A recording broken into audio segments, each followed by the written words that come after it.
ఒక బాధ్యత కలగాల్సిన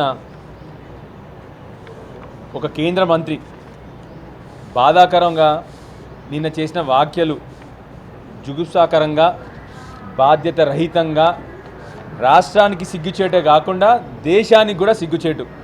బాధాకరం ఏంటంటే మా కరీంనగర్ ఒకప్పుడు మా కరీంనగర్ నుంచే స్టేట్ ప్రెసిడెంట్ అని చెప్పి అనుకున్నాం, కానీ ఇవాళ కరీంనగర్ ప్రజలు కూడా సిగ్గుపడే విధంగా దయచేసి బండి సంజయ్ గారు మిమ్మల్ని నేను రిక్వెస్ట్ చేస్తూ ఉన్నాను. ఒక తరం పిల్లలు మీ భాష వల్ల మీ ప్రవర్తన వల్ల ఒక తరం పిల్లలు చెడిపోతూ ఉన్నారు. మీకు కూడా తెలుసు ఎలా చెడిపోతున్నారో పిల్లలు అని చెప్పేసి. మీ మీద నమ్మకం పెట్టుకొని కరీంనగర్ ప్రజలు మిమ్మల్ని 2 సార్లు పార్లమెంట్కి పంపించి ఈసారి మీరు కేంద్ర మంత్రి అయిన తర్వాత కూడా ఇప్పటి వరకు కరీంనగర్ అభివృద్ధి గురించి కానీ తెలంగాణ అభివృద్ధి గురించి కానీ మా విద్యార్థులకు ఉద్యోగాల గురించి కానీ ఇక్కడికి రావాల్సిన ఫండ్స్ గురించి కానీ ఇప్పటి వరకు ఏ రోజు మీ నోట్లో నుంచి వినలేదు.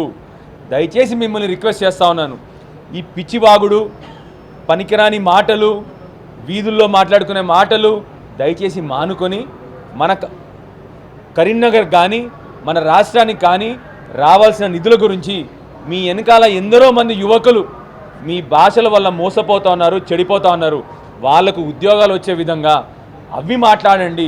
విద్య, వైద్యము, ఉద్యోగము ఇవి మాట్లాడడం మొదలుపెట్టండి. చాలా రోజుల నుంచి ఇవే రాజకీయాలు మీరు ఆడుతూ ఉన్నారు.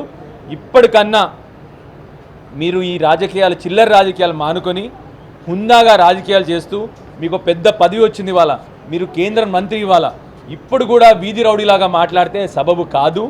మన కరీంనగర్ యువకులకు మన తెలంగాణ యువకులకు మీ వల్ల హాని జరుగుతుందన్న విషయాన్ని మీరు గుర్తుపెట్టుకొని దయచేసి ఇప్పుడన్నా మీ రాజకీయాల్లో మార్పు తీసుకొచ్చి మీరు మా కరీంనగర్ కానీ ఇవాళ తెలంగాణ రాష్ట్రానికి కానీ నిధులు తీసుకొచ్చడంలో కానీ ఉద్యోగాలు తీసుకోవడంలో కానీ వీటి గురించి మాట్లాడని చెప్పి మేము కోరుతా ఉన్నాను.